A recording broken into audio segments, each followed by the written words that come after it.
Welcome to the Virtual Center for the Study of the Constitution and Civic Responsibility, an ongoing inquiry into American political institutions and evolving ideals. The Virtual Center, the Executive Director of the Virtual Center is Dr. Bill Obrien. He's also your host for this continuing conversation. Here he is now, Dr. Bill Obrien. Thank you, Bob Kincaid. It's wonderful to hear your voice again here on the Virtual Center. Actually, it's a pleasure to hear my own voice in this program. We've had, as you know, quite a break since we've been able to do a live program. We didn't do one all last week, and I can take a lot of the credit or the blame for that, depending on how you want to look at it. And also, we had some work going on in the studios while Bob was in Washington doing some work. So I know Agnes was kind of doing some updates in the studio.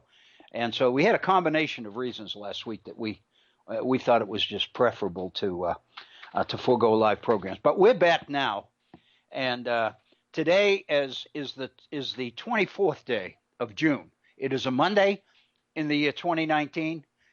I can't even begin to tell you how excited and a little bit nervous I am about today's program. It's the first live program we've done for a while. It's the first one that I've been able to do for a while. To be very honest with you, a little bit more than a week ago. Actually, I think it was a week ago yesterday, last Sunday evening. I took a bit of a spill. I'd like to blame my dog, but I think most of it was my responsibility. The dog, when I take the dog walking, the dog bears no responsibility. I carry it all.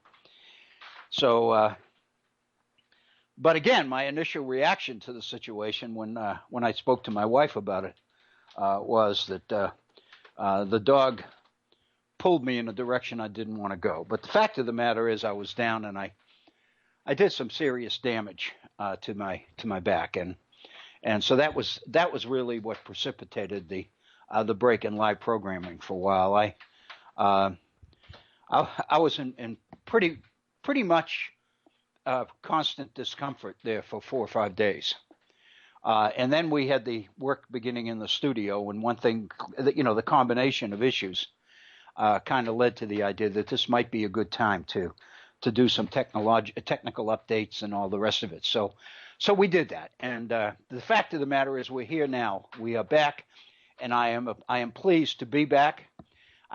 First thing I want to do right out of the chute is give you the toll-free 800 number, because there's been so much going on, and there is so much going on, that I want to make sure that everybody has an open line to come on the air and share your thoughts with us, because we would love to hear from you.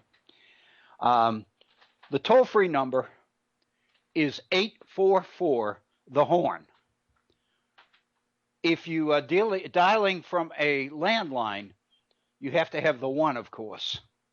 So it's 1-800-844-THE-HORN. But if you are using a cell phone of sorts, 844-THE-HORN, 844-843-4676. We'll get you directly into the studio. Bob's there today, and he will connect you directly, and you'll be on the air. And let me tell you, before we even get into the program today, we look forward to hearing from you. We would love to hear from you. So please, if you do have some thoughts or ideas or suggestions, concerns, commentary, whatever it might be, on the issues of the day that we'll be dealing with, because we usually do, then by all means, please know that you are welcome and warmly awaited to come on the air with us. If you'd like to share your thoughts with us, with me directly, in a more indirect way, you can do that either by sending me an email or by going through our Facebook page. If you'd like to send me an email, let me give you my email address. It is waobrien906 @gmail.com. That's waobrien, OBRIEN, no punctuation, lowercase, all one word, @gmail.com. WAObrien906 at gmail.com. If it would be more convenient for you to go through our Facebook page to make a comment directly to me, then I invite you to do that. If you go to our Facebook page, and the way you do that is to go to Facebook, facebook.com, and you'll see a search box at the top. And if you type in the Virtual Center for Study of the Constitution, you'll be onto our Facebook page. And as you scroll down that page, you will see posting after posting after posting. And at the conclusion of each posting, there are two computer links. There is a share link and a comment link.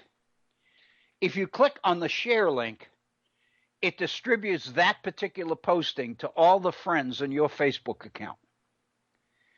If you click on the comment link, it gives you an opportunity to fire a comment directly back to me.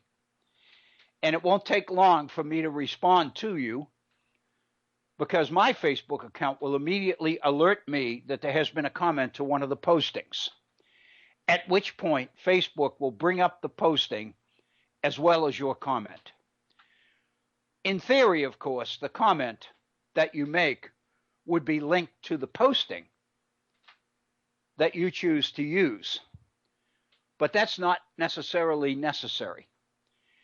You can basically comment and use the opportunity to make the comment directly to me on issues related to the program. I get the comment immediately. I will acknowledge receipt of it. And of course, depending on what you say, I will share your comment with our listeners. The point is, we would like to get your ideas, your input on the air. And the more of that back and forth exchange we can get moving, the more viable and the more relevant the program remains. So again, please know that your input into this program at any point is welcome. One more thing that I would like to say, and I'll try to repeat this at the beginning of our next hour because I think it's very important. We will have a guest with us tomorrow. We will have a caller right at the very beginning of the program, and it's Kevin Shanley.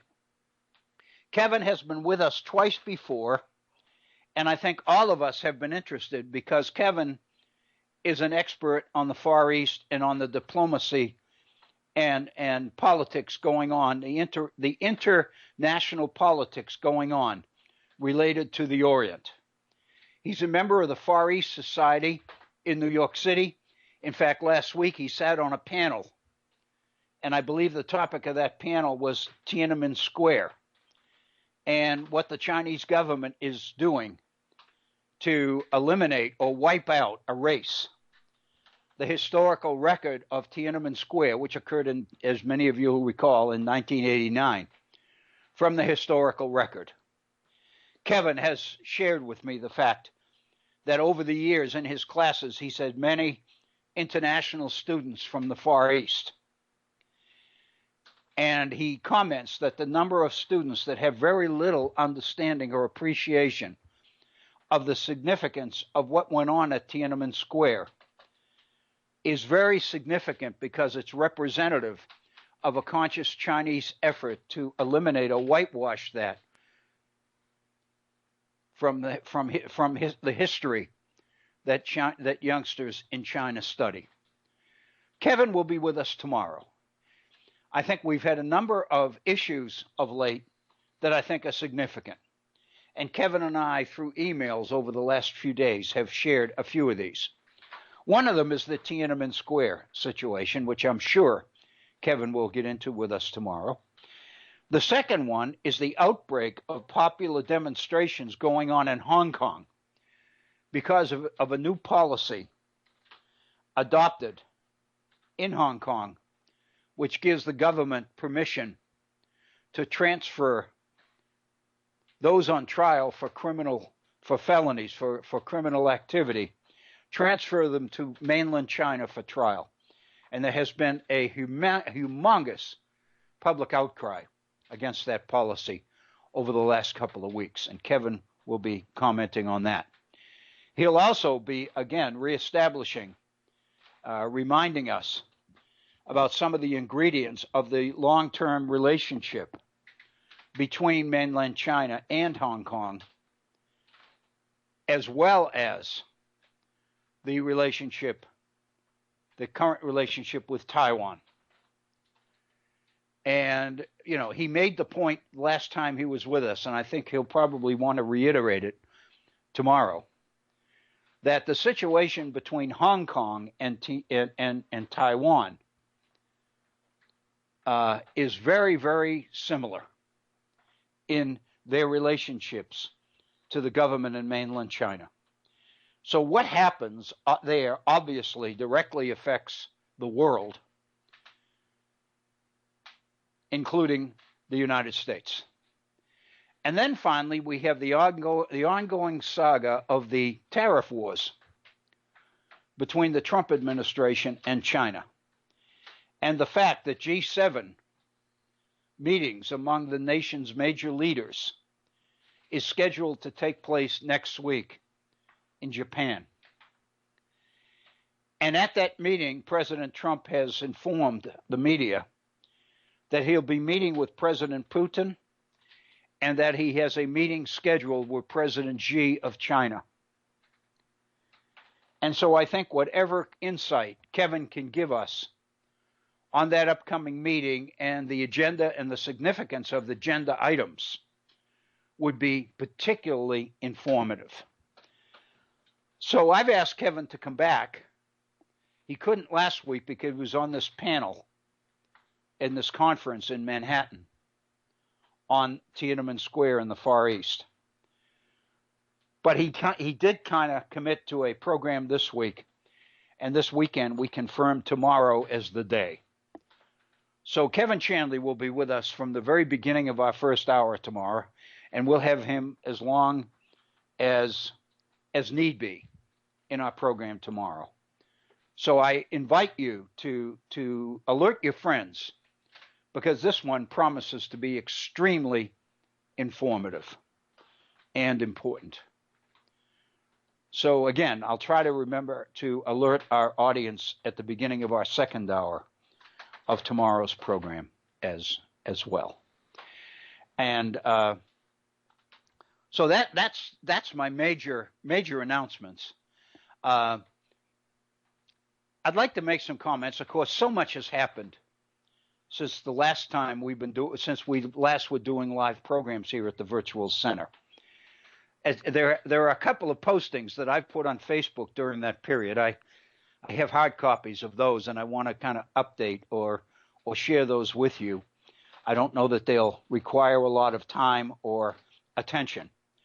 Also, I think the situations that is unfolding right now, many of the political and legal and humanitarian situations that are unfolding right now are so significant and are so important. And then there's the ongoing saga of impeachment. I'd like to get to that, if not in our first hour, then definitely in our second hour as well. Point is, we've got a full plate.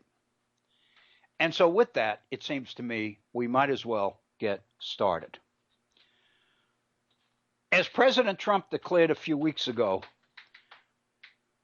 there's a crisis on our southern border.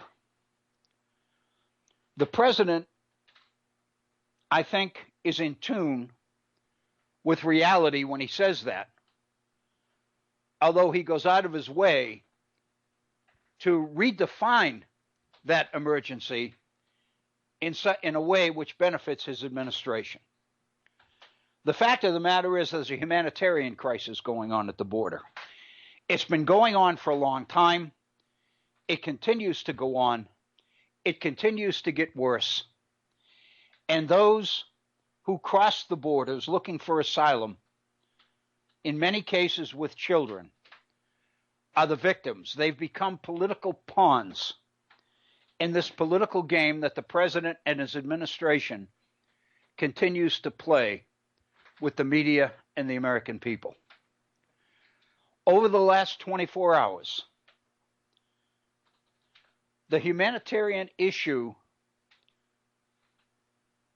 over the issue of what Alexandria Ocasio-Cortez has referred to as concentration camps to house these families and these children. She got a lot of negative feedback and a lot of criticism, principally from Republicans, for her use of the term concentration camps. In fact, many Republicans were committed or determined to pin the label of anti-Semitism on Representative Ocasio-Cortez for that comment, because the argument is it besmirches the legacy of the Holocaust and points out that to use the term concentration camps seems to be an effort to equate the circumstances and conditions housing these families at the southern border with what went on during World War II in that Nazi-controlled portions of Europe.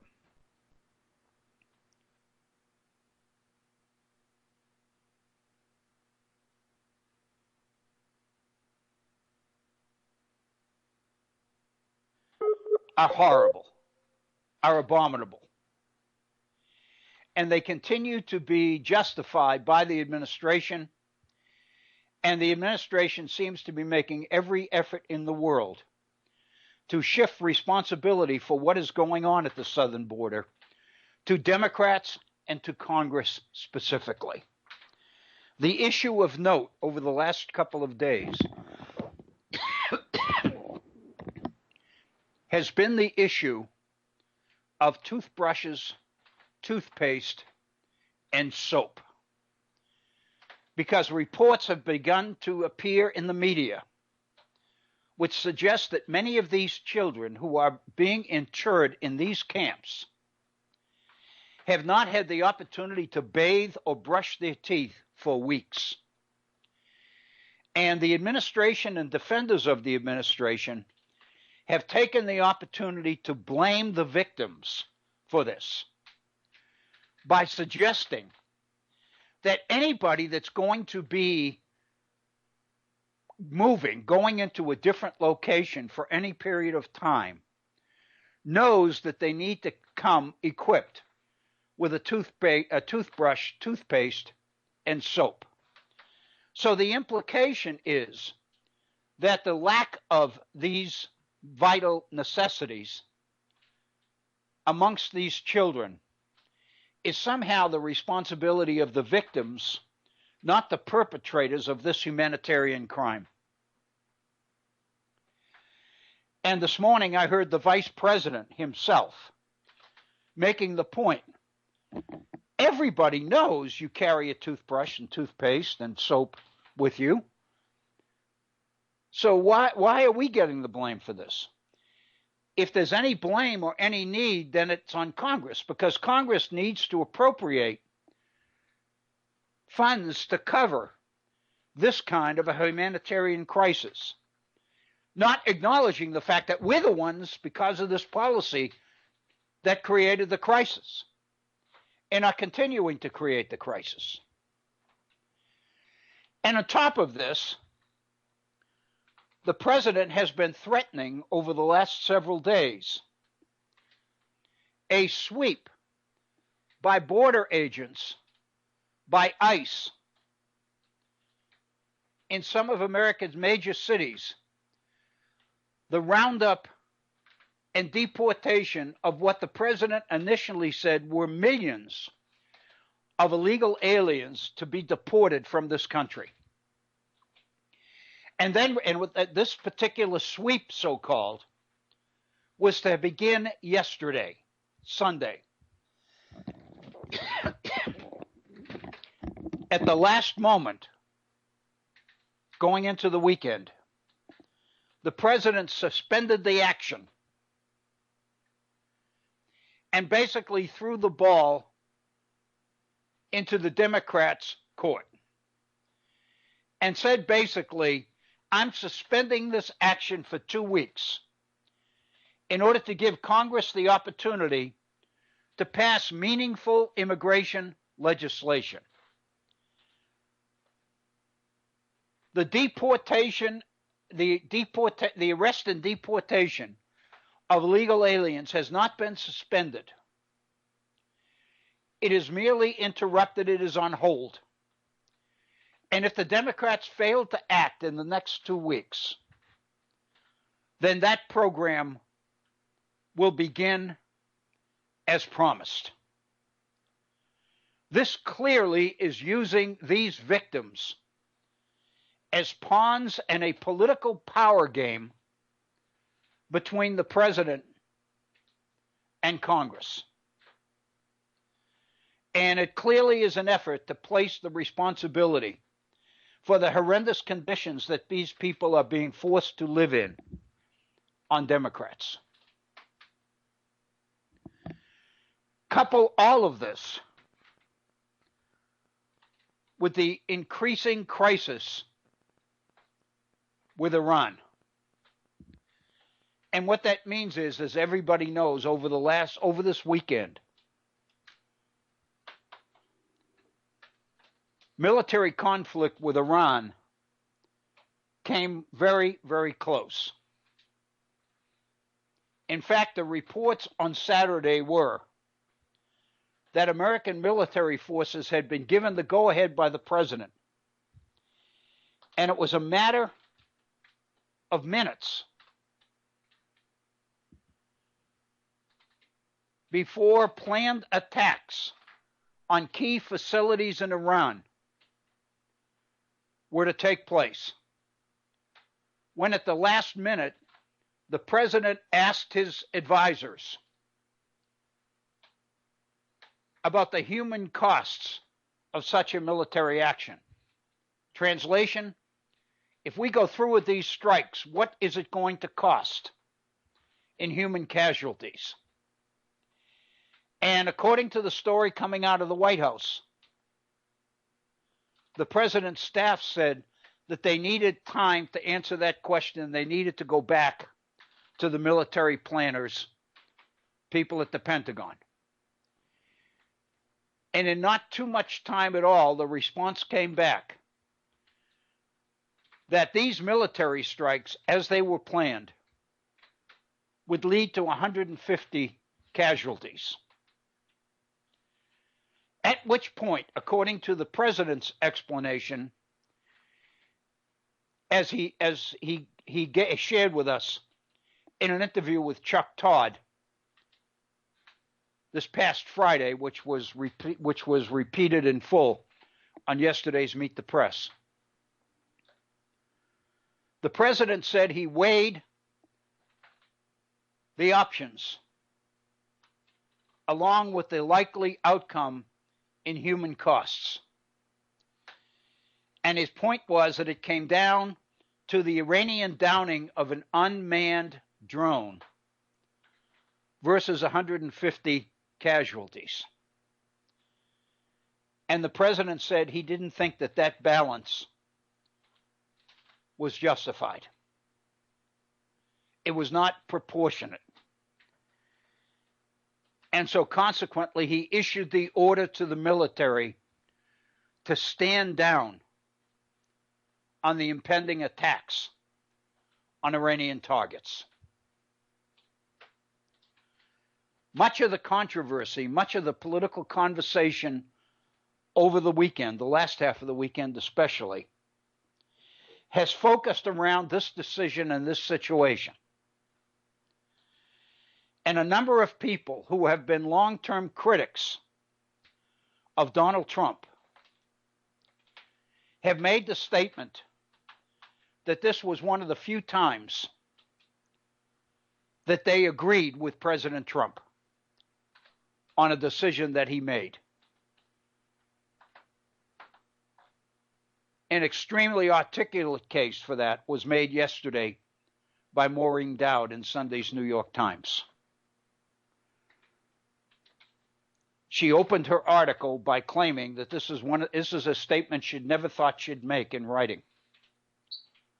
That she finally agrees with the decision that this president has made in placing the humanitarian costs above the military advantage and retaliation aspects of this particular crisis. As a follow-up to this particular story, the president spent the rest of the weekend commenting to the media and tweeting about how he didn't want to go to war with Iran, but that he would never allow Iran to have a nuclear weapon. Never. And then he basically adopted the same strategy he adopted with North Korea,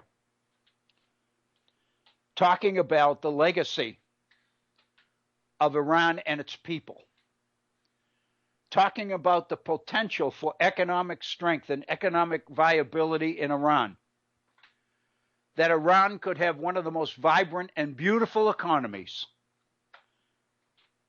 in the contemporary world, and that he and the United States look forward to such a situation. But all of it was contingent on Iran backing down.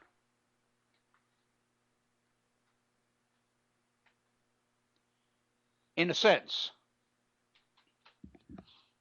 the president and the administration have pretty much painted Iran into a corner.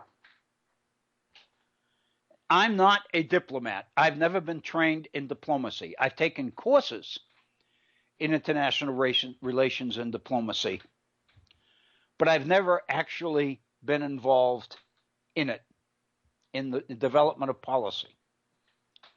But I know, the experts tell me, and for a long time they've been telling me,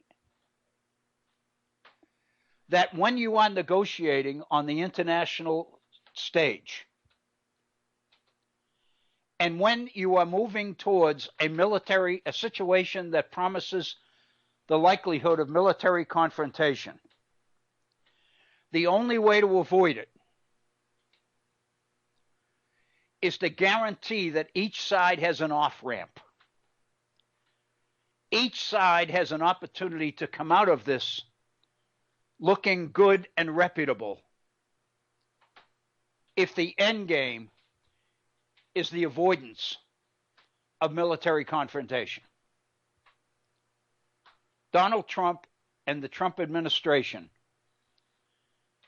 I think very, very importantly, has not provided that off-ramp for Iran. Iran's only option in terms of avoiding conflict is surrender. And the president talks about what a wonderful day for the world that will be, not only for the world, but for Iran's place in that world. Just before we came on the air, during the 12 o'clock hour, I turned on the TV and watched the president sign an executive order to increase sanctions on Iran to the point that it denied Iran's government access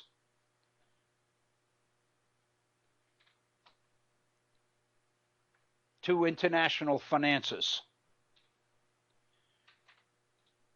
In other words, the screws were being tightened even tighter. It is also significant that over this weekend, John Bolton was in Israel and Secretary of State Pompeo was in Saudi Arabia and then in the United Arab Emirates, lining up opposition to Iran in the likelihood of military confrontation. These are Iran's two biggest enemies in the region. And the administration is cozying up to both in anticipation of this. And once these alliances are cemented, the president at noon on Monday signs an executive order to further tighten the sanctions on Iran.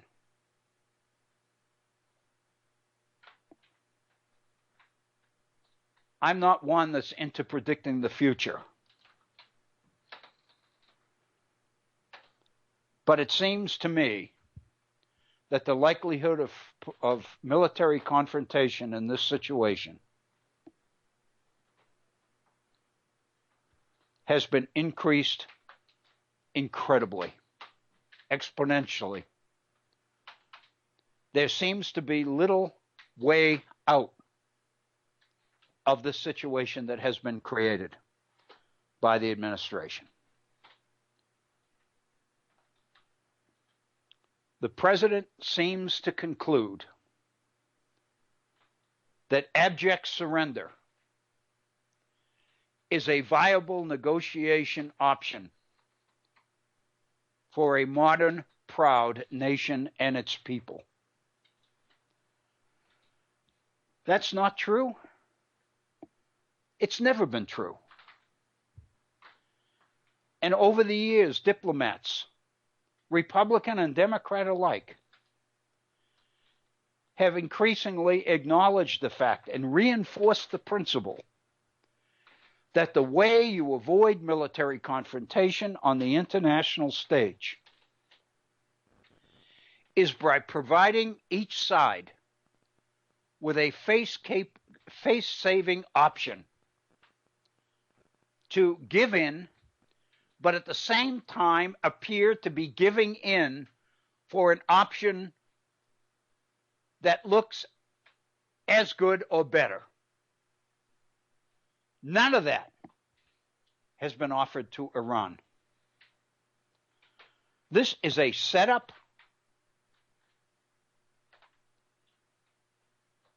and the final comment that I would have on it is that for a long time, commentators have been talking about the possibility, if not the likelihood,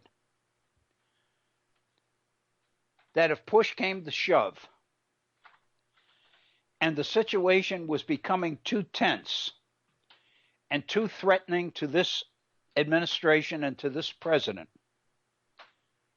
he was not above instigating some sort of military confrontation to relieve the domestic political pressure on him and on his administration.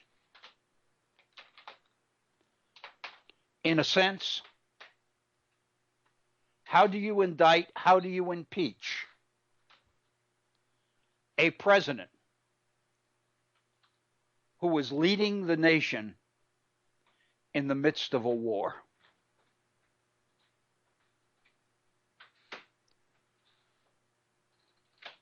You don't have to be a conspiracy theorist to see the logic of that scenario politically. It's one you can't prove, but it's one you can pretty well speculate is likely to be true. And let's not forget for a moment, we're dealing with a president who is the master at manipulating political and public opinion situations to his own advantage. Basically, initiating distractions here, there, and everywhere in order to draw attention away from something that he doesn't want or from investigations that appear to be getting too close. I think all of this is significant and important to contemplate. So here we are, a little bit beyond the bottom of our first hour. And already I feel that we've painted a scenario which makes the likelihood of military conflict here extremely real and unfortunately very likely.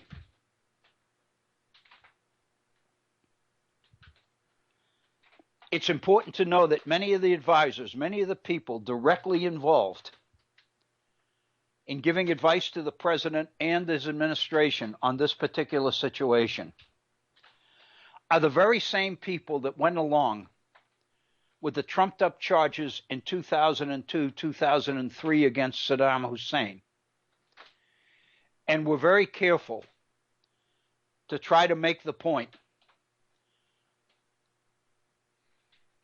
that Saddam was directly involved with Al-Qaeda, and Al-Qaeda, of course, was behind 9/11. They sold that. If any of you have seen the movie Cheney, Vice is the name of the movie, on Dick Cheney, you saw this played out beautifully on stage. Many of the same people, neocons, who were involved in that situation, in that decision, remain in positions of influence here.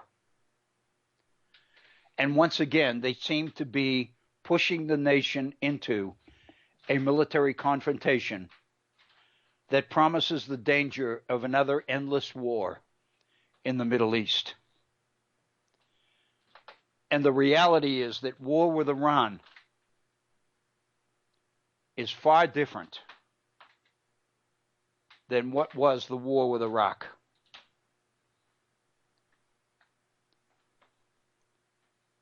Iran is a major nation. Iran is a large nation. Iran is a well-educated people.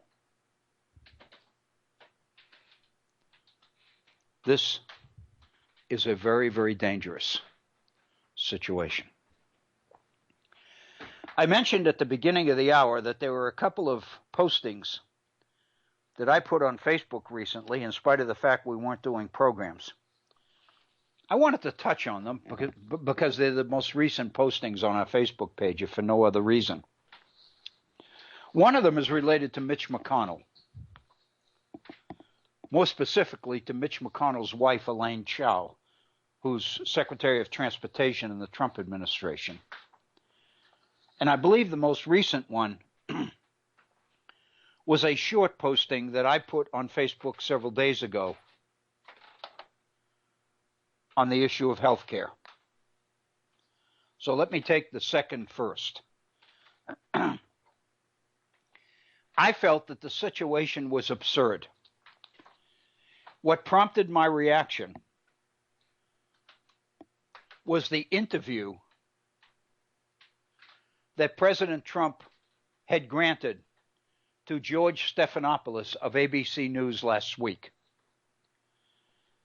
And many of us will know that George Stephanopoulos was granted incredible access to the White House for an extended period of time. In a number of sit-down interviews with the president on issues ranging from the southern border to Iran to obviously the Mueller report and reactions to the Mueller report and all the rest of it. One of the issues that came up was during the taping of one of these question and answer sessions with George Stephanopoulos. Sitting behind the desk in the Oval Office, the president was responding to a question, and in the midst of his answer, the president stopped, made the announcement or the comment that he would have to go back and begin his response again because a member of his staff had coughed in the middle of the interview. Turns out that member of staff was Mick Mulvaney. And the president immediately made the comment, if you have to cough, please leave the room. Because we were in the midst of taping my answer to a question that was going to be broadcast on the national media. The minute I saw that and began to see reactions to that, I began to think about the issue of health care generally. Because one of the things that occurred to me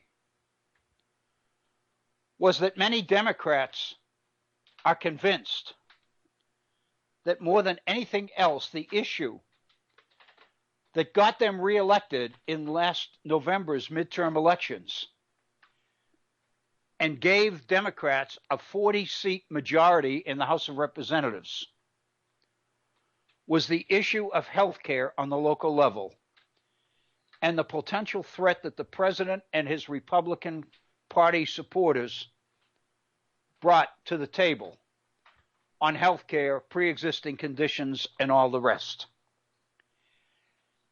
And that drove me back to the election campaign in 2016.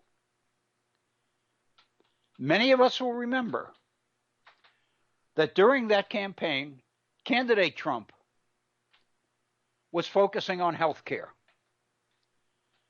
And at that time, he was promising that if he got elected, one of his first duties in office would be to end Obamacare, the Affordable Care Act. But not to worry,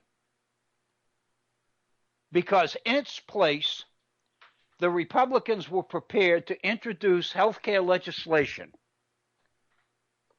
which was better, more comprehensive, and cheaper than anything the Democrats were prepared to come up with. And the president used words like a beautiful health care plan to talk about this. Well, the fact of the matter is we know that the president did win the election in 2016.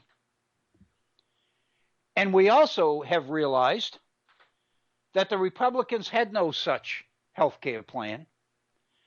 They hadn't even begun to put one together. And that the entire Republican strategy was to undo the work of President Obama. And in the issue of health care, that meant his Affordable Care Act. The Republicans' health care planning went no further than Republican determination to sabotage the Affordable Care Act. Beyond that, nothing.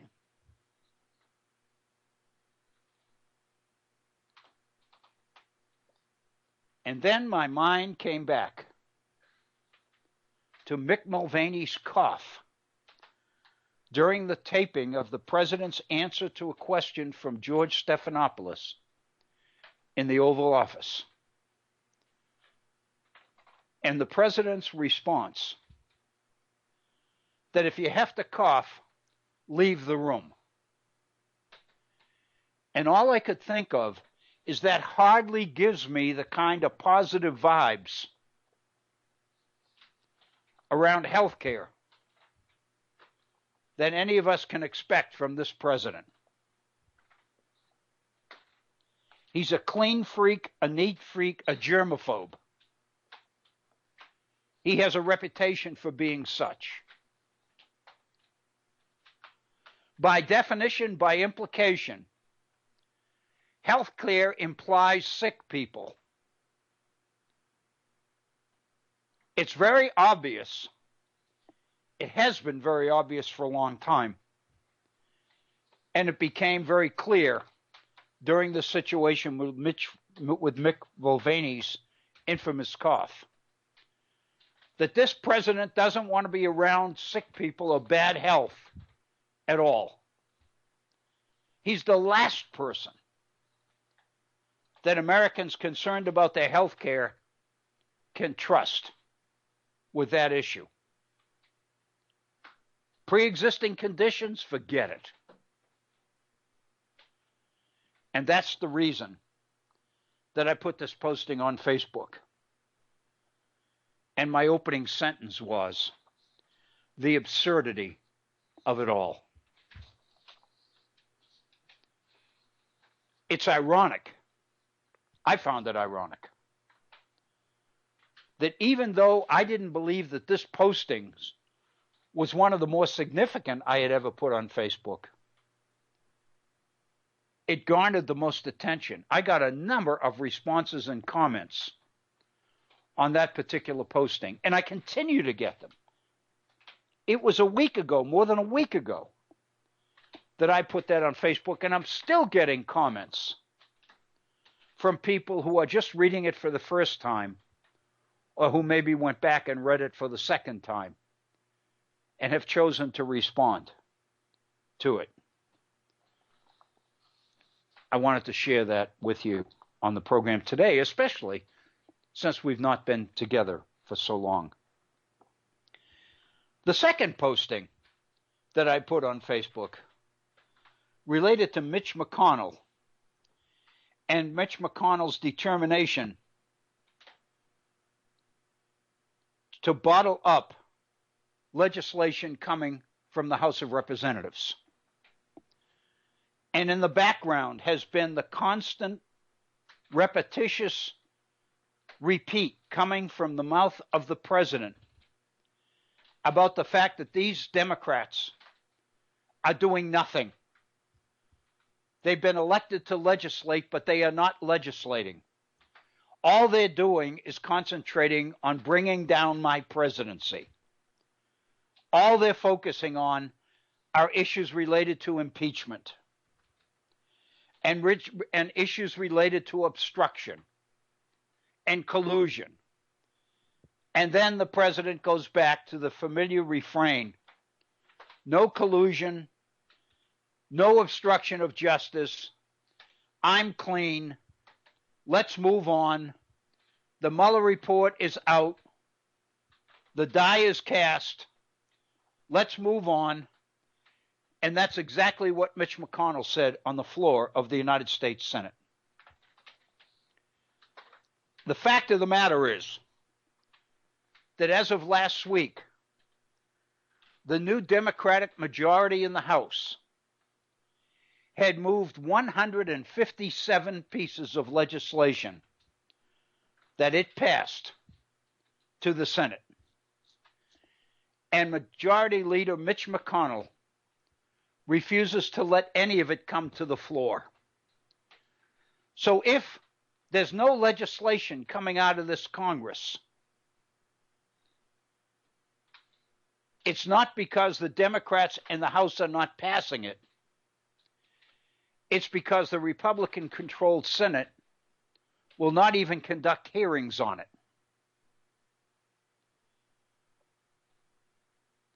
The issue that spurred my posting on Mitch McConnell at this point in time was a detailed article that came out in, I believe, the Washington Post on Mitch McConnell's wife, Transportation Secretary Elaine Chao, and changes she has made in America's maritime industry since she's been in office as Transportation Secretary, which is directly responsible for America's maritime industry. Turns out, and this has been demonstrated before, that Elaine Chao's father heads up a lucrative shipping business based in Hong Kong.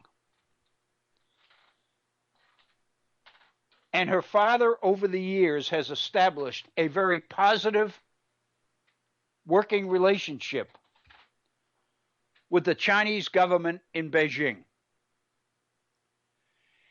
And the result has been that much of the shipping that goes in and out of the Orient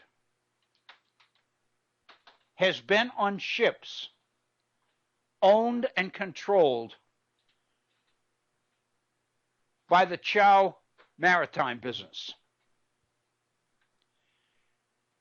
And that since Elaine Chao has been transportation secretary under President Trump for the last 2.5 years, she has made major concessions, major changes in maritime policy, which, according to this investigation, this investigative report, have directly benefited her father's maritime business at the expense of America's maritime industry. In other words, America's maritime industry has been suffering because business advantages have gone to the Chow maritime business based in Hong Kong. And that's what this investigative report was all about. The New York Times, the Washington Post, Salon, Vox, and other investigative websites have in recent weeks raised legal and ethical questions about Mitch McConnell's wife, Transportation Secretary Elaine Chao, and her use of her position in the Trump cabinet to benefit her father's shipping business, allegedly at the expense of the United States American maritime industry. As Transportation Secretary, she's responsible for oversight on this industry.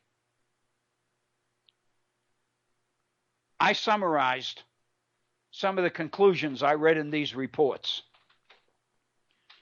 Reports are that policies Elaine Chao has initiated have stifled American shipping to the benefit of her father's business.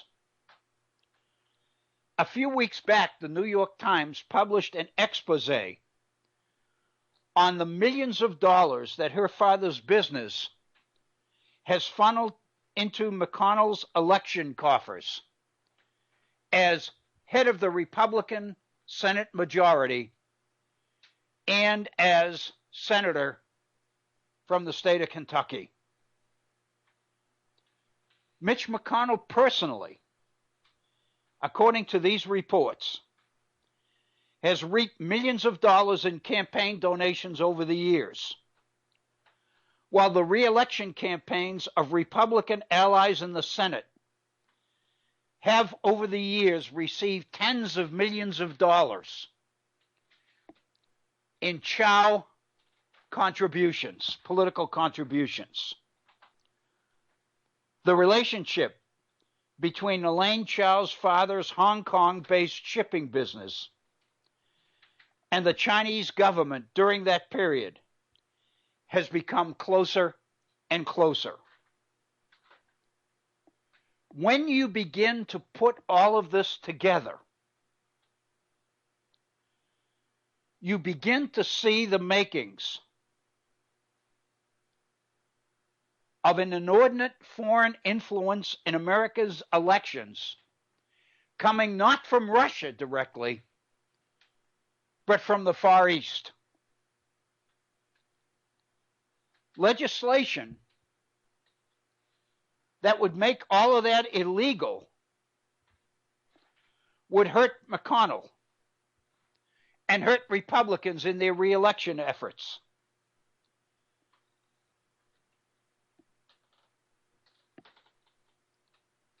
And it raises serious questions about Mitch McConnell's business relationships in the past.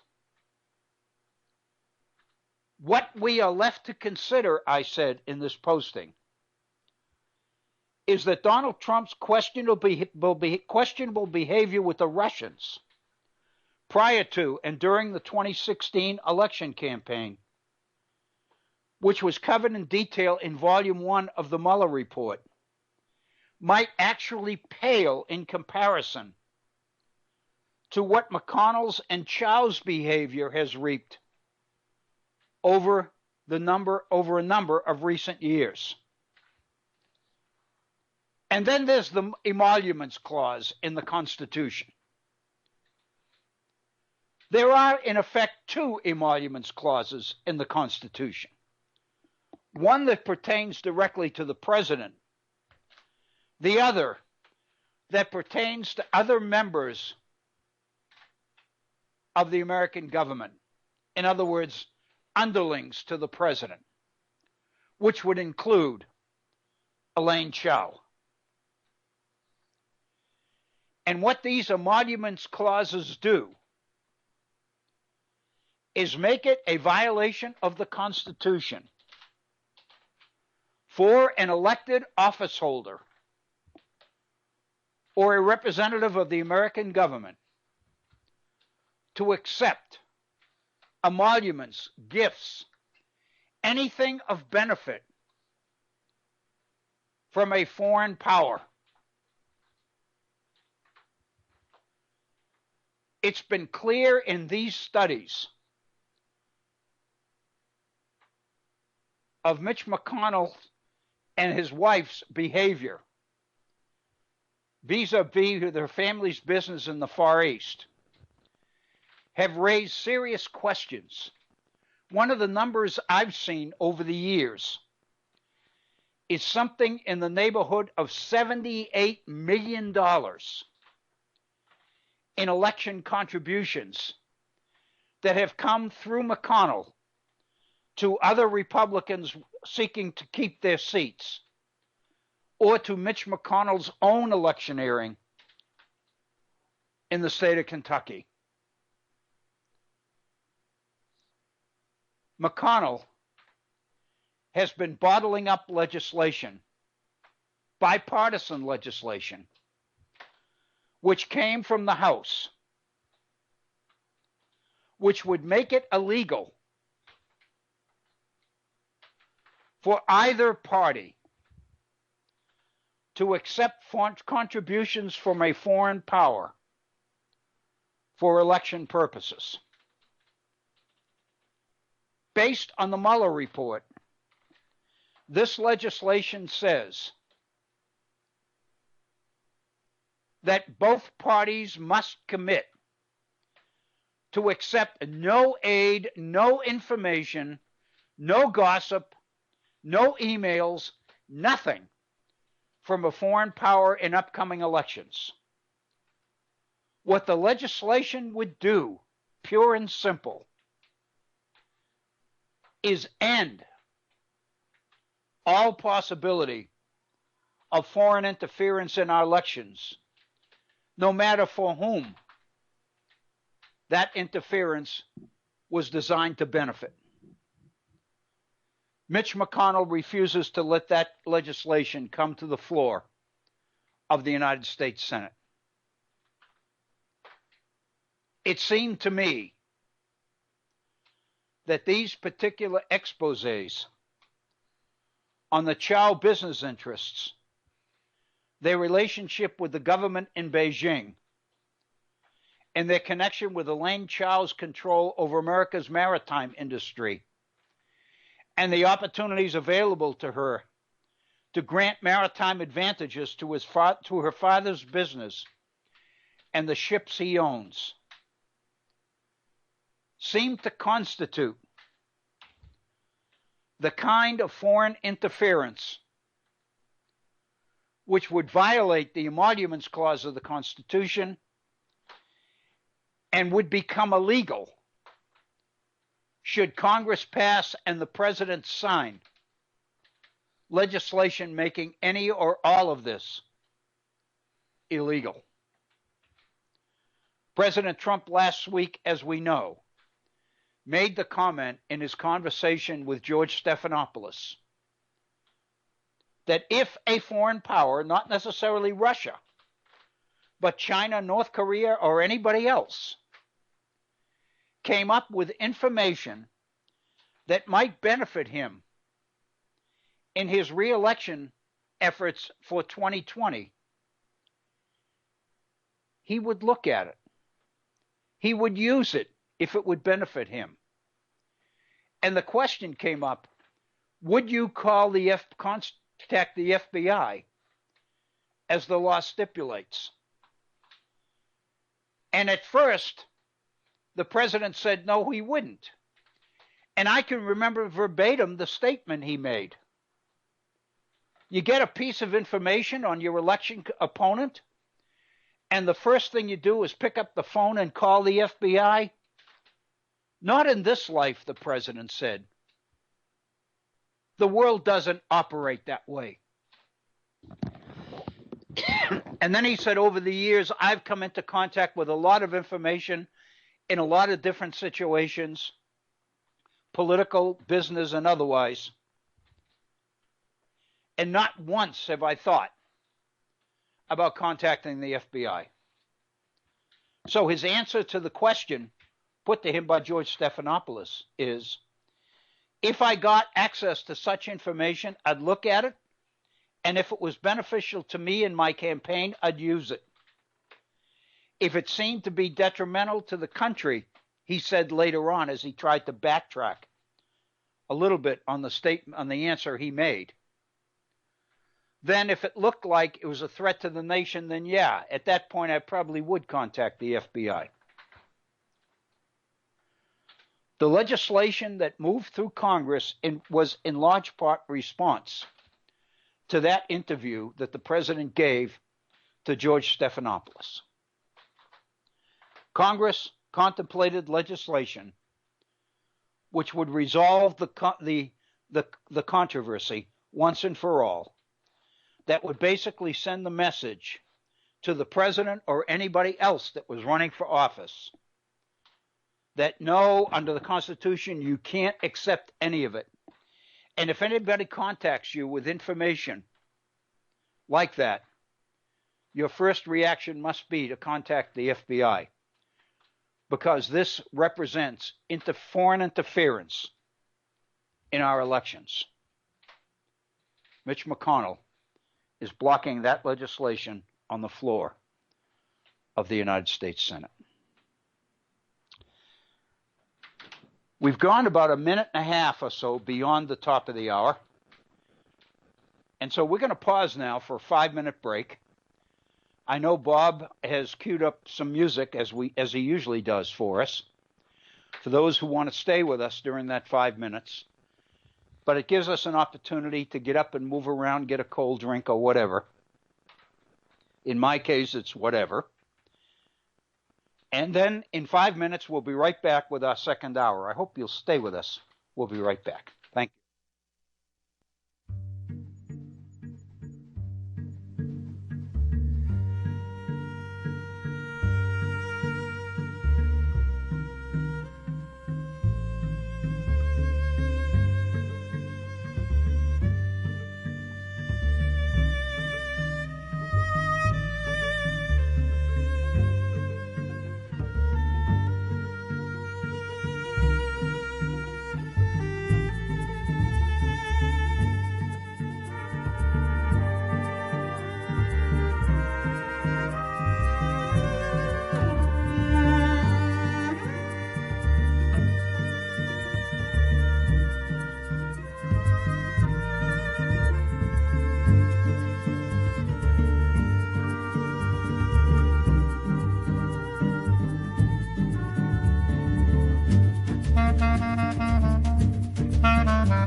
return to the Virtual Center for the Study of the Constitution and Civic Responsibility. Here's your host, Dr. Bill Obrien. Well, Agnes, hello. That's good to hear your voice. Hello, Bill. It's good to hear yours, too. You got Bob at the beginning and you in the middle. What more could we ask for? It's a great sandwich. Well, I'll tell you. Bob got back and he said he had a very successful week. So it was wonderful. But he also said it was extremely exhausting.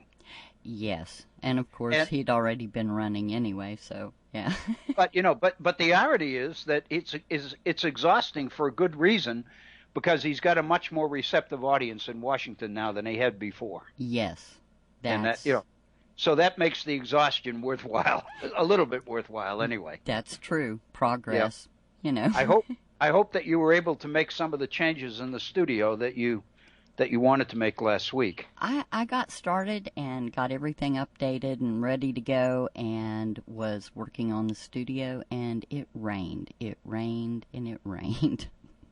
So it's still a process working on it. We're going to get a little bit of that this evening, I'm afraid. It's almost like it's never stopped. I know. So, well, listen, thank you, and it's good to hear your voice. Thank you, Bill. And we have Kevin tomorrow, Kevin Shanley. Yes, and I am prepared for that. Okay. I can't prepare. I just got to depend on Kevin and hope that I can contribute something of value. But you always do. Most of it's going to come from Kevin. So, well, thank you, Agnes, and we'll get back together again on tomorrow. And welcome everyone to this our second hour of this Virtual Center program. On this Monday, it is the 24th day of June in the year 2019. It is, again, a Monday, and it is a pleasure to be here live and doing a live program again. I want to begin this hour, as I did last hour, by sharing with you the 800 number that we have that will get you into the studio and enable you to come on the air and share your thoughts with us, with our audience. It's an 800 number, 844-THE-HORN. That's 844-843-4676. 844-THE-HORN. If you'd like to communicate directly with me in a comment, you can do that in two ways. Either through an email. My email address is waobrien906@gmail.com, or you can go to our Facebook page, facebook.com, and in the search box at the top, type in the Virtual Center for Study of the Constitution. You'll be onto our Facebook page, and you'll see a number of postings there. The last two postings you'll see will be the ones that we just referred to toward the end of our first hour. And at the end of each of those, along with the other postings on our Facebook page, there are two links, a comment link and a share link. If you click on the share link, it sends that posting to all of your friends on Facebook. And that, of course, widens our audience, if you will, and that's a very, very positive thing for us. So if you're inclined to do that, we thank you. The other link is a comment link. And if you click on that, it gives you the opportunity to make a comment directly back to me. Same as an email. The only difference is you don't have to go through the process of putting together a formal email. If you're on Facebook anyway, you can just make the comment through Facebook. My Facebook account will immediately notify me that a comment has been made on one of our postings, and then Facebook will take me directly to that comment and to the posting to which it's attached. The implication, of course, is that your comment would be related to the posting. But it doesn't have to be that way. You can just use the opportunity to comment on whatever aspect of the program you feel that you have something to contribute concerning that particular issue. What I want you to know is whichever route you take, we look forward to hearing from you. We thank you for your continued support, and we look forward to learning from you. Because the one thing I've been able to conclude over the years is that every interaction that happens on this particular program between me and the listeners is a positive learning experience for me, hopefully for others as well. So in advance, thank you for your continued support of the program and your continued support of Bob and Agnes and the folks at Head On. We continue to try to make it better and better and better as time goes on. I hope that in some way, at least, we are successful.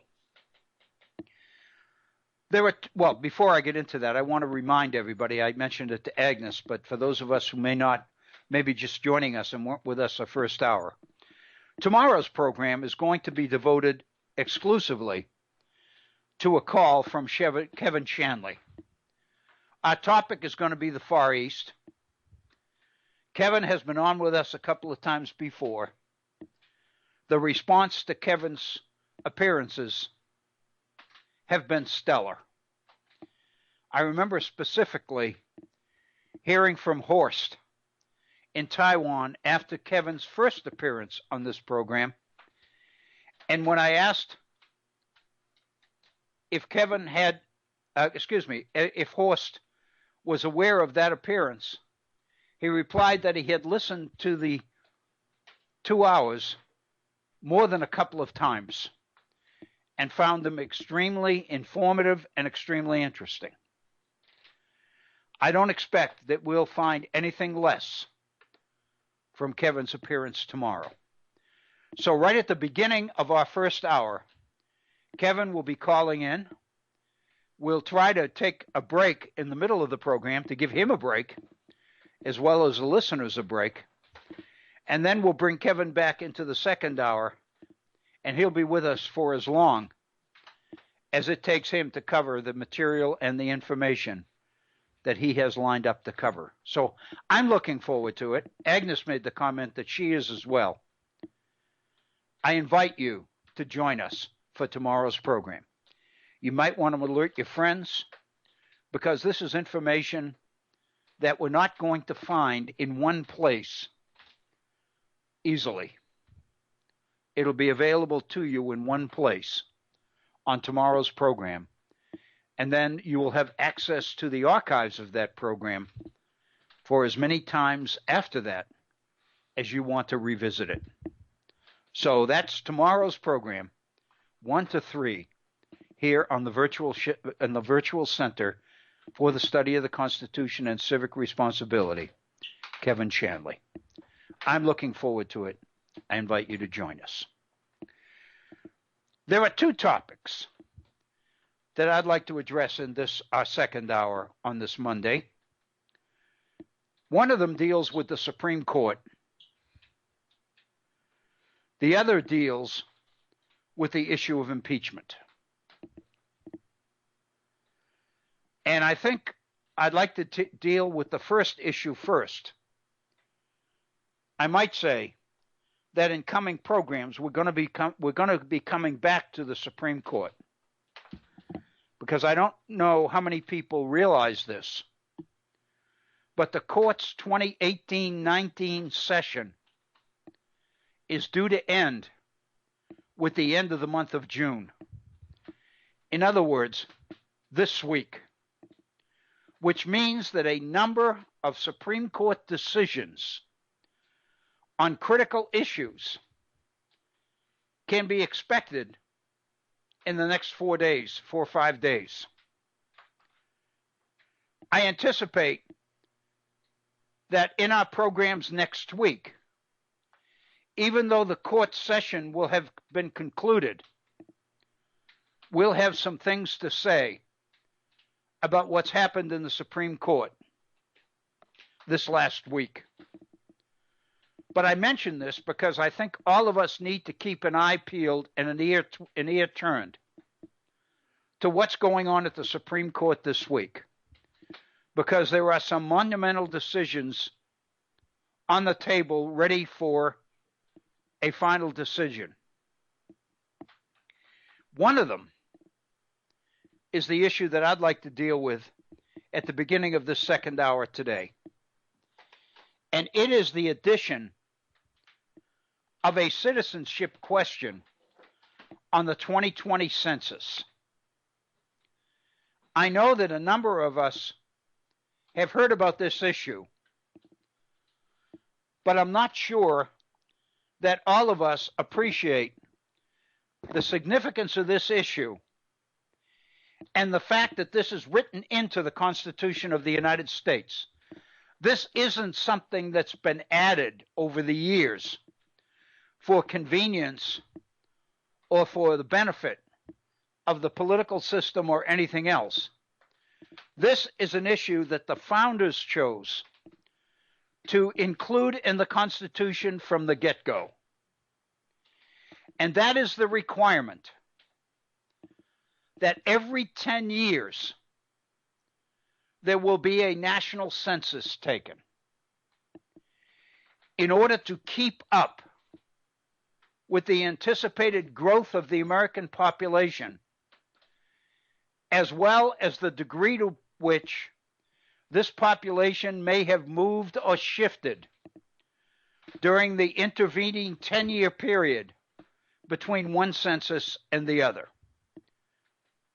Today, most of the literature, most of the experts tell us that the ballpark population number in this country is 320 million Americans living here.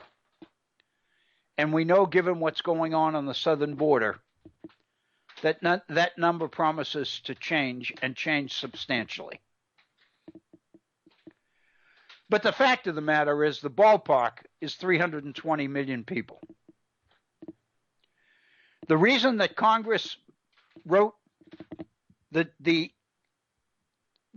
10-year census into the Constitution is so that representation in Congress can be readjusted periodically to reflect movements and growth in population. What that means is that over a 10-year period, there can be significant demographic change in the country, in any country. And the way our Constitution is written, while each state is entitled to 2 senators, regardless of population,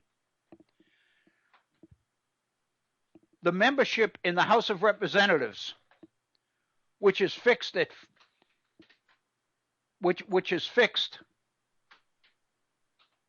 435, can shift as population shifts. In other words, certain states can lose representation, others can gain representation based on the shifts in population. And the purpose of the census is to measure and keep up with those likely demographic changes. It not only has importance in relationship to representation, but in terms of the allocation and distribution of federal dollars.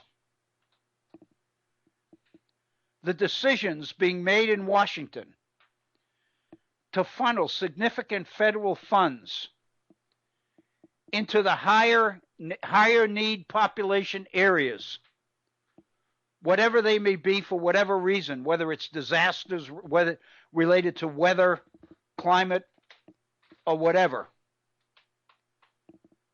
can be affected by shifts in population demographics. The result is that the U.S. Census, every 10 years, takes on an importance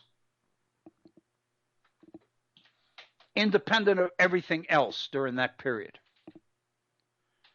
We are scheduled, after the 2020 elections, to have this 10-year census. And the administration generally, the Commerce Department more specifically, has made the decision to add a citizenship question to this year's census form.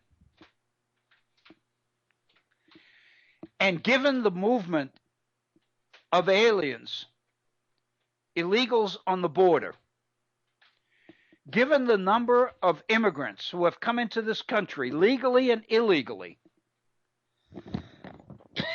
since the last census was taken, the inclusion of a citizenship question in the census becomes significant politically and economically and personally for these people involved. Because it's very likely that immigrant groups where one or more members may have come into the country illegally would not want to signify that on the census form. They may have children in school. There may be any other reasons that these people would want to remain in the shadows so they wouldn't become vulnerable to arrest and deportation for coming into the country illegally.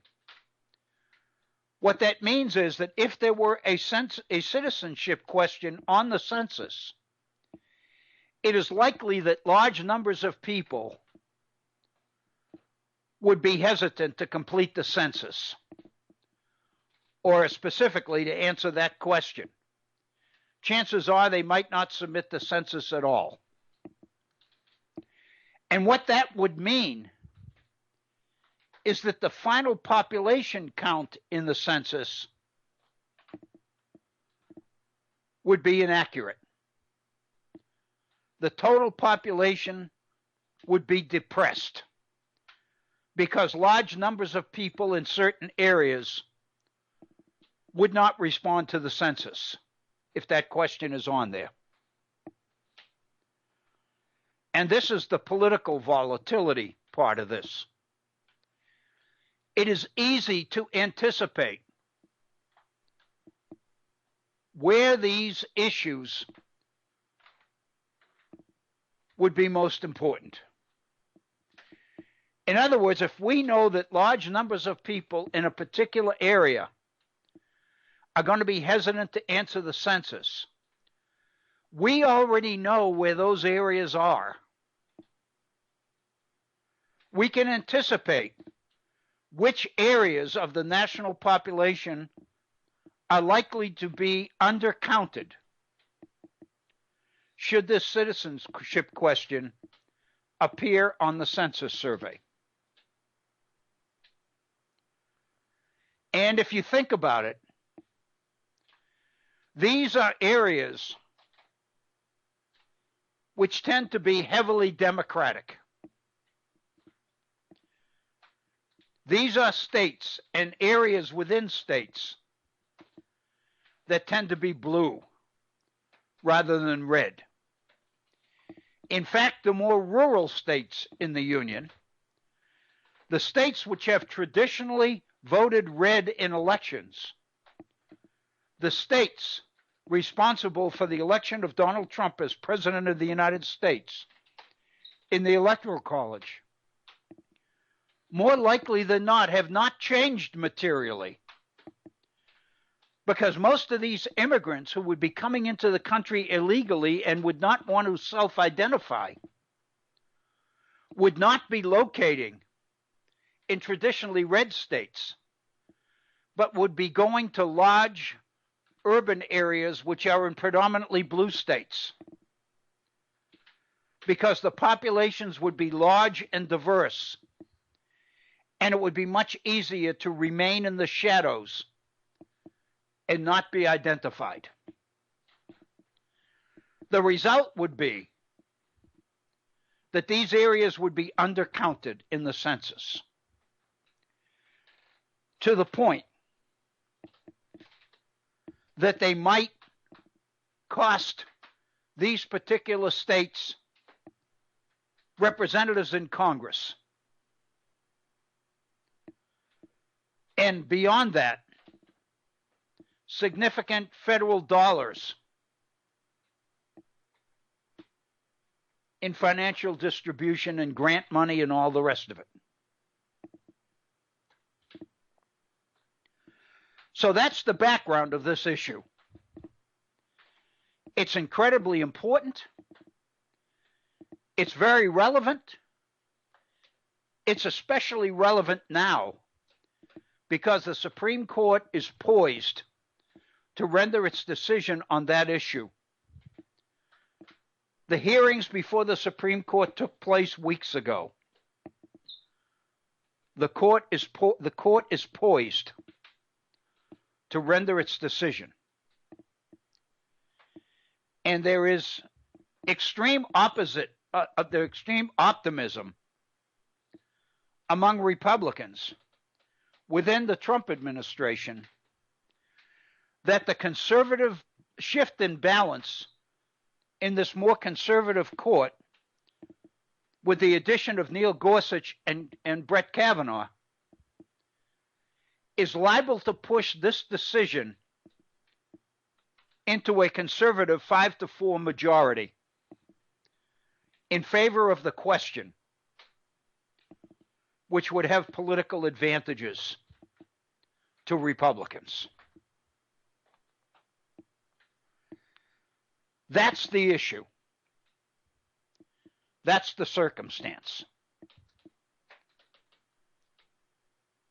But there have been incidents, issues that have come up over the last week to 10 days, which raise serious questions about this issue and throw the whole thing into a chaotic situation.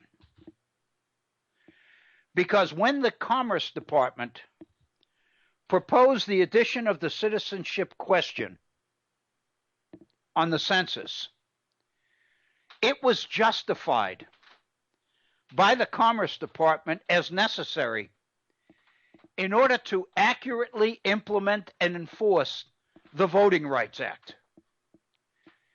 In other words, the voting rights of American citizens would be better protected if this particular citizenship question was part of the census. That was the administration, the Justice Department's case before the court for the inclusion of this citizenship question. It would make it possible for more effective implementation of existing legislation related to voting rights. In other words, the rationale for inclusion of the question was legitimate and reasonable. It made good sense. Up until last week, that was the situation.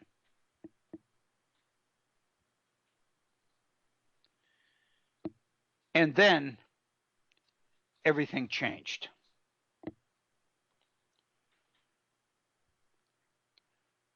Because it turns out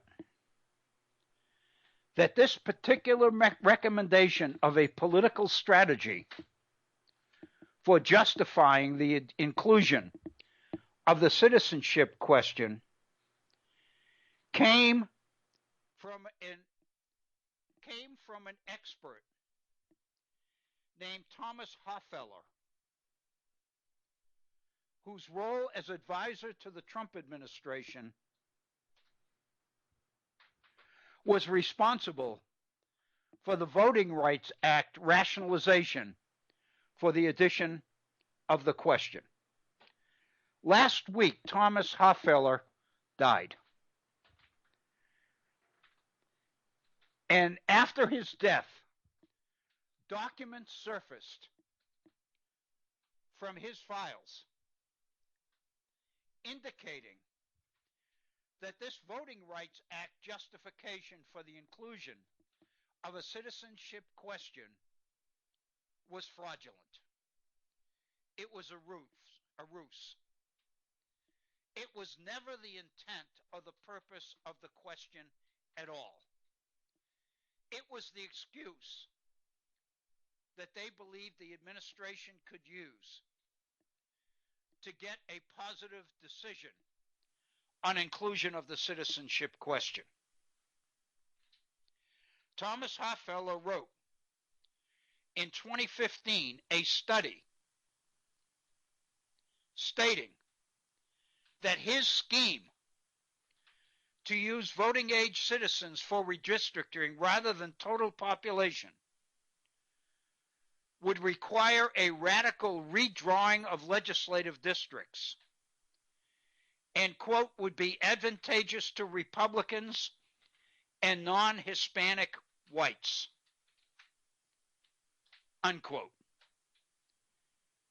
This, he said, would clearly be a political disadvantage to Democrats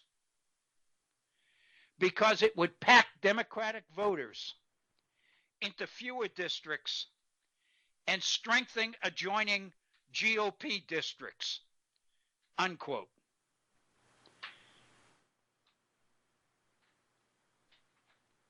Hoffeller also reported in this study that supporters of adding the citizenship question could expect that Latino voters would see this as an attempt to diminish their voting strength. And the way he decided or chose to deal with that is to have the Justice Department claim that it needed the citizenship question in order to enforce the Voting Rights Act, even though he believed that this was not true.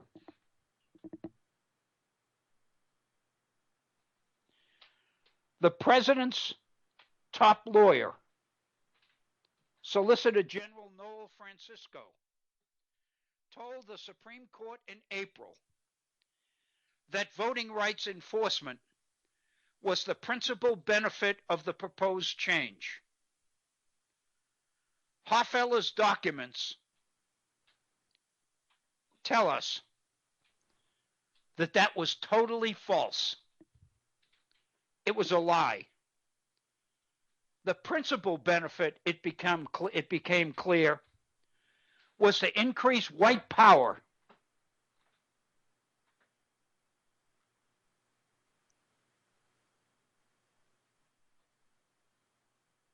in April. Dana Milbank wrote in the Washington Post that it was difficult, based on these documents, to not be cynical about the administration's true motives. Now, Milbank says, in a column dated May 31st, the racist policy has been spelled out in black and white. In other words, the addition of the citizenship question would so suppress minority voting in certain blue states that it would basically favor the Republicans in getting more control in states, which would give them the opportunity to gerrymander districts as never before in order to solidify that these states would remain red states for the foreseeable future. Hoffeller's documents indicate that this was the real intent behind the addition of the citizenship question, and that everything that the Solicitor General, the Justice Department, and the Trump administration came up with to justify the addition of that question on the census was a fraud.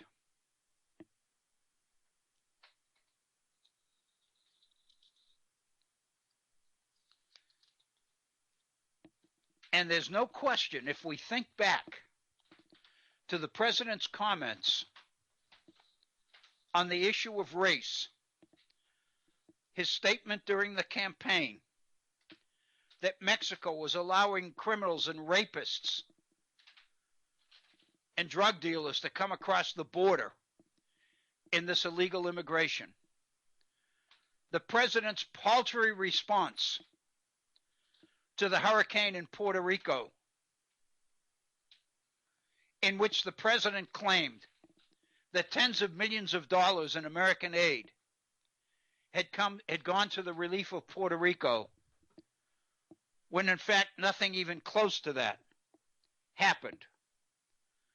All of these things point to the extent to which the president's appeal to his base is not based on jobs, is not based on politics, but increasingly is based on race. And when you look at that background, we begin to see that this citizenship question is part of a strategy to preserve white power and to preserve the red advantage in upcoming elections. Linda Greenhouse, on June 6th, writes a column in the New York Times on this very same issue. And she talks about the addition of the question, talks about the Supreme Court, and talks about the story that broke in the New York Times at the end of May, authored by Michael Wines, about the discovery of documents that refute the administration's claim of wanting the citizenship question to better enforce the Voting Rights Act. That, in a sense, adding this question would allow Republicans to draft even more extreme gerrymandered maps to stymie Democrats in future elections. Professor Richard Hasson of the University of California at Irvine wrote on Slate, quote, "It's difficult to produce a greater smoking gun than explicitly saying you're hoping to help the GOP by increasing white voting power," unquote. Hasson added that the Commerce Department's decision to include the citizenship question is a textbook example of arbitrary and capricious action in violation of the Administrative Procedures Act. So now the question is, to what extent will the Supreme Court, in coming to its decision this week, acknowledge and take into consideration these documents and the extent to which the administration's case in defense of the addition of this question in the census was from the beginning totally trumped up. In response to this, the administration has responded that this criticism of the citizenship question's origin is not only false, but the administration argues legally irrelevant as both a procedural and a substantive matter. And their excuse, the administration's excuse, according to Greenhouse, is that within an hour of these documents of Hofeller coming to life, Wine's article in the New York Times appeared. In other words, the administration uses this situation to attack the media by arguing that those opposed to the addition of the citizenship question were more interested in media attention than they were in the law, in upholding the Constitution. And Greenhouse points out that this issue, and this is going to be very interesting, raises serious questions about the legitimacy of the Supreme Court itself. because many people have been alleging that the Supreme Court, because of the appointments of Brett Kavanaugh and Neil Gorsuch, has become more political than ever, and that the Supreme Court, as the institution performing the role for which it was created, is on the line with this decision. And the justice on whose shoulders the full brunt, the full responsibility of the public opinion of the court rests is Chief Justice John Roberts. In a sense, what Greenhouse points out is that conservatives in the National Review and the Wall Street Journal have been arguing over the last week that Roberts is the linchpin in this whole issue, because opponents of adding the citizenship question have argued that Chief Justice Roberts is the sole defender of the legitimacy of the Constitution, the legitimacy of the Supreme Court as an apolitical body. The implication is that if Roberts joins the conservatives and results in a 5-4 conservative rendering on this particular question, then Roberts will be acting as a conservative ideologue, not as a judicial institutionalist. In other words, what they're arguing is that liberals who are in favor of not putting this question in the census are trying to put the legitimacy of the court itself on the shoulders of Chief Justice John Roberts in this particular debate. The issue has been drawn. If Roberts votes with the conservative justices and they allow that question to go in, then that's the end of any pretense that the Supreme Court is anything but a political branch of government controlled by conservatives. But on the other hand, if Roberts is a true institutionalist, is really committed to the legitimate future of the Supreme Court and its role as an apolitical body of government to interpret the law and interpret the Constitution, then the only way Roberts can make that case is by voting with the liberals against the inclusion of this question. At the end of the day, the question that Linda Greenhouse raises is pretty much the same question I have, not only in this issue, but a question that I've raised here in recent weeks. It's a pretty sad day when we've come to believe that only one of the 9 justices on the Supreme Court is an institutionalist and still subscribes to the apolitical role of the Supreme Court in our government. Because to conclude that implies that the other 8 justices, 4 liberals, 4 conservatives, are political ideologues, not legalists. If you recall last fall, in response to a comment by President Trump that the court has what the president called Obama justices on it. Chief Justice Roberts responded and criticized President Trump in a speech delivered in Michigan, in which he said that there are no Trump or Obama justices on the Supreme Court.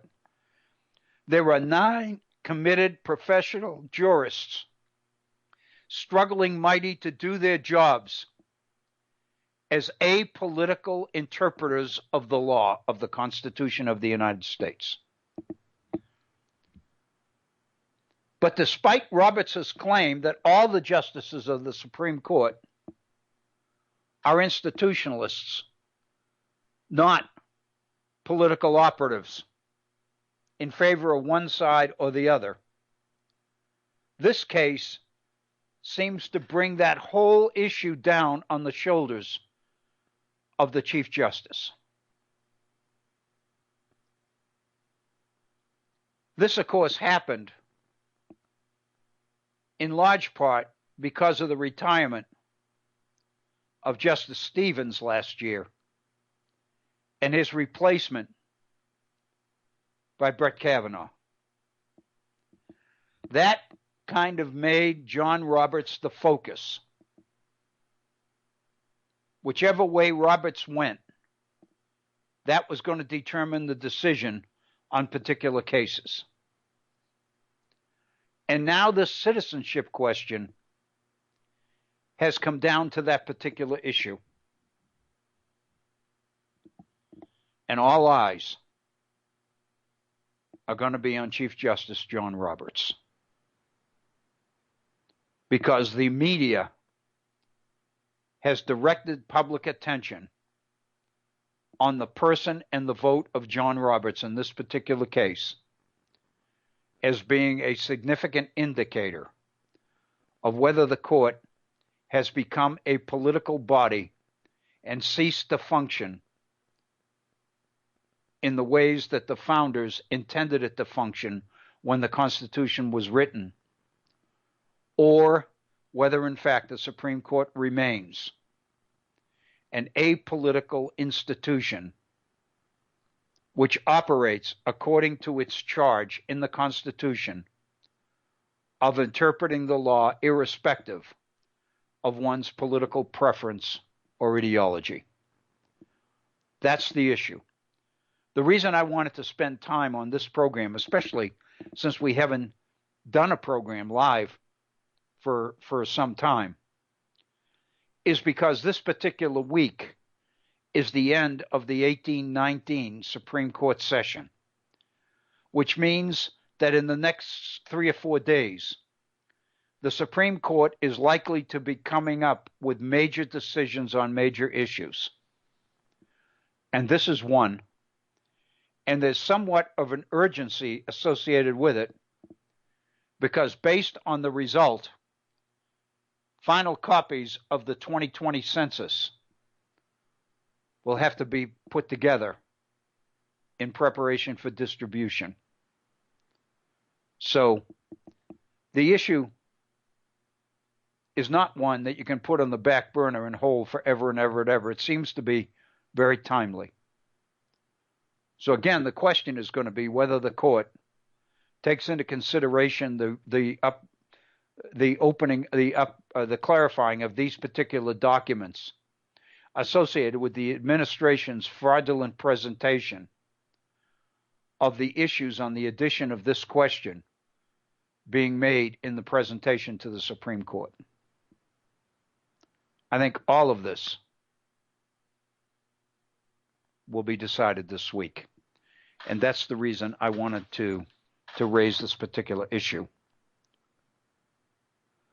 We've got just about 10 minutes, a little bit less than 10 minutes left in our program today. Hardly enough time to take on the issue of impeachment, with the exception of sharing with you, in anticipation of future programs, my thoughts on this particular issue. For weeks, I've been collecting and compiling data and information pieces on this particular issue. We've talked about it before.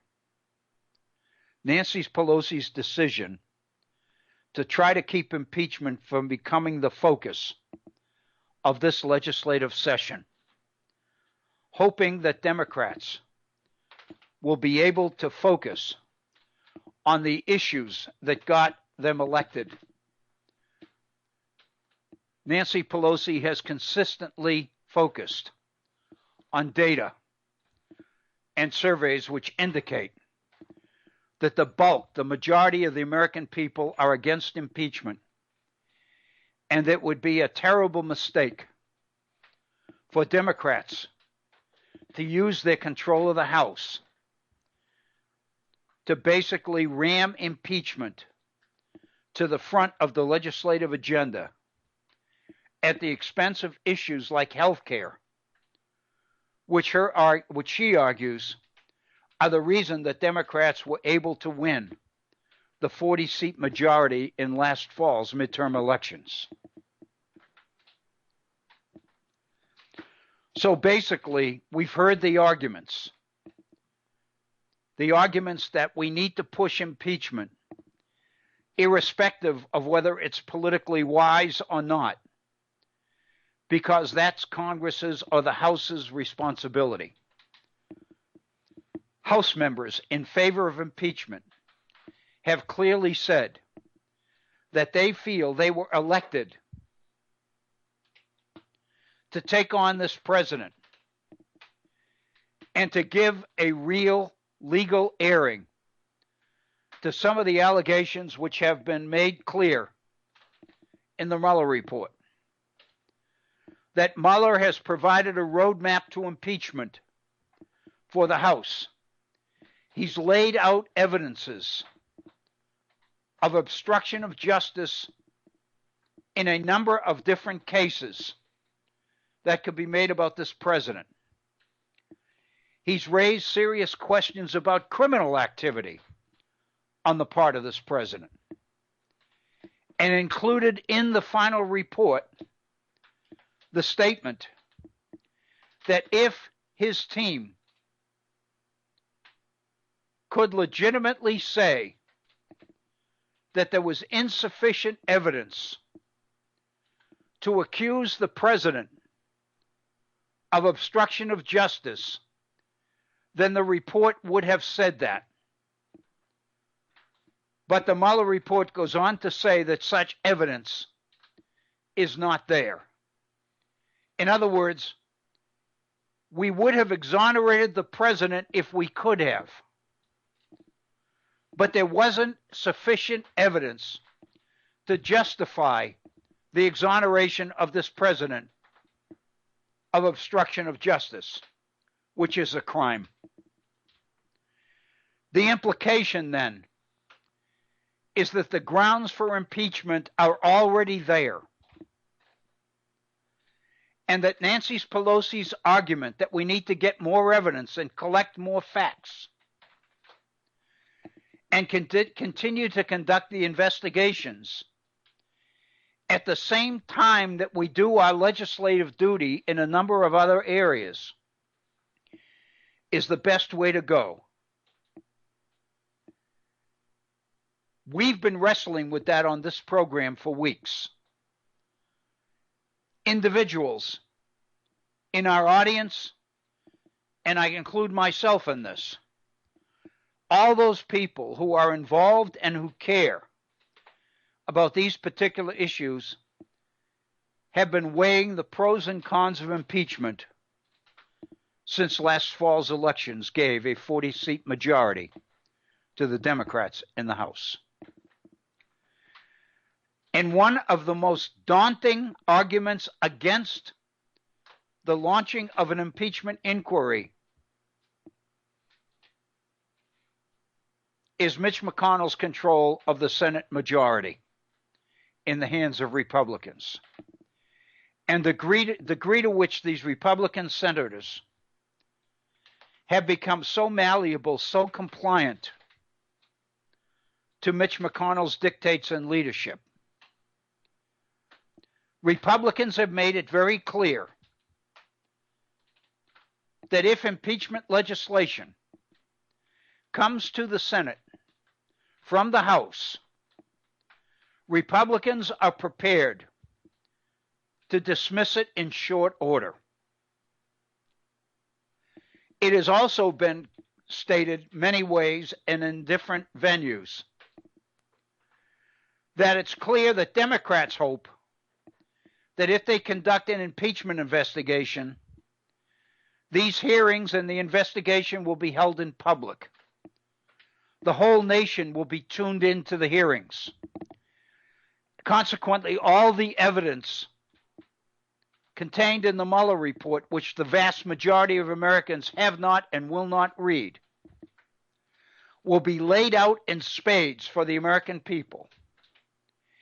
And that the result will be that the mere conducting of these hearings will shift public opinion from opposition to impeachment to support for impeachment, and thereby put the Republicans in the Senate on notice that they really have no option